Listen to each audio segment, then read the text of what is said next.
Well, Auburn A-Day only a couple of days away. Wes, we talked earlier in the week about how the defense will handle things, what they're looking for. Offensively, certainly the quarterback position is going to be drawing the most attention, as always is the case with a quarterback battle or any position battle, but always a quarterback for sure. Brett Lashley told us, as would be expected, that things are going to be fairly equal, and the plan is to play all the quarterbacks with the first team and the second team.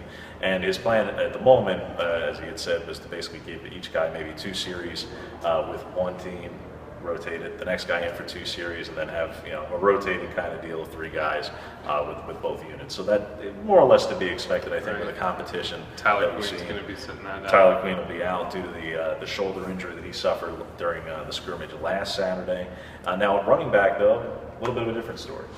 Yeah, Lashley said there's not a pecking order for the running backs right now.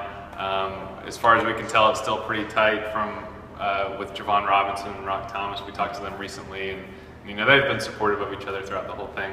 I think that most fans are assuming that Robinson's going to win the job. Yeah. But yeah, I mean, as far as from what the coaches have been saying, it's still pretty even.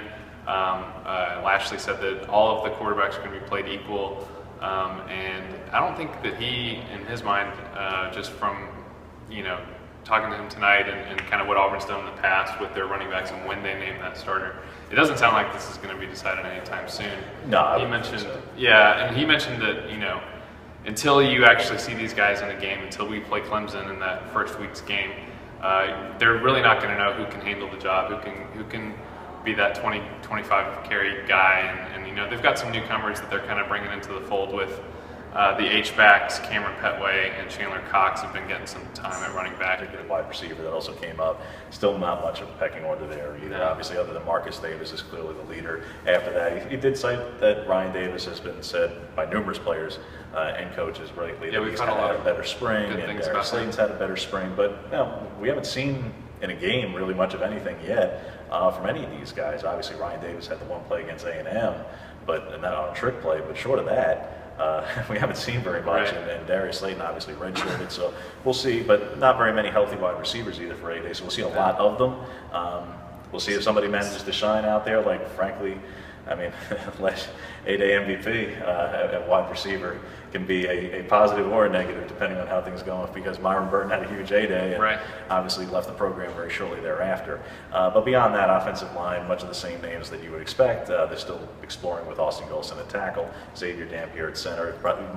Might see Austin probably stay at tackle as far as A-Day is concerned. But to the general tempo and to the general premise of what the offense is looking for on A-Day, tempo is the big one. That's been a big point of emphasis all spring long. Obviously, they would hope that everybody performs well, but tempo for sure, physicality, and many of the same things that we heard from the defense even earlier in the week.